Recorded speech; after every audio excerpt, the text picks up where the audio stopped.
Isang mapagpalang araw mga kapatid. Ako si Padre Divino Kayanan, Parochial Vicar ng Parokya de San Pedro Apostol. Come, let us share the word.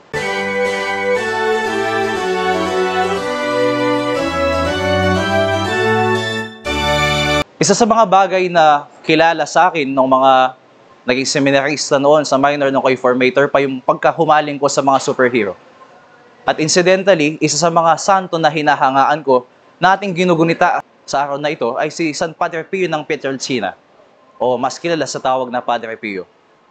Bakit ba madami sa atin mahilig sa mga superhero?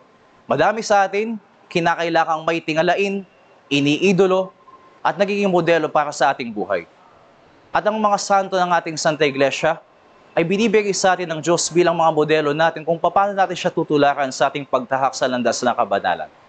May isang karanasan ako dati kay San Padre Pio na hindi ko inaasahan dahil may time na nagpunta ako doon sa shrine niya sa Batangas. Hindi ko naman alam na nung pagkakataong yon na dito pala sa Pilipinas yung religiya ng kanyang puso. Nung ako'y nagpunta doon, hindi ako kilala ng mga tao, ng mga Mother Butler specifically, at sa atin sa Diocese ng Malolos, medyo kakaiba ang experience ko na yun. Ilang taon ako na kapag nagpupunta ako sa katedral para magmisa, pag-Christmas o ano pang mga pagtitipon, kuminsan kumukuha na ako ng investment. Tatanungin pa ng Mother Butler, ba't mo kukunin yan? Sinasabi ko naman, susot ko po. Bakit? Umimisa po kasi ako. Hindi kagad nila ako nakikilala. Nung una, nakiilang ako, pero hindi ba't ganun dapat ang isang superhero? Hindi pinapakilala ang sarili, pero gumagawa ng kabutihan. Sa San Padre Pio, ganun din.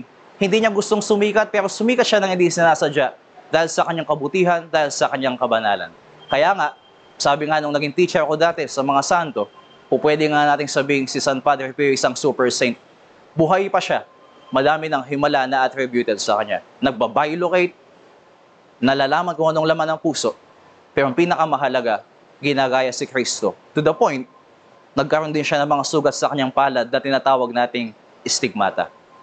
Stigmata, pero astig talaga siya, hindi dahil doon, kundi dahil tinutularan niya ang ating Panginoon. Mga kapatid, hindi man tayo maging mga super saints at mga superheroes. Lahat tayo tinatawag ng Diyos na maging mga banal. Kung hindi tayo magpapakatino, kung hindi tayo magpapakabanal, wala tayong puwang sa kanyang kalangitan. Sa kanyang kaharian sa kalangitan.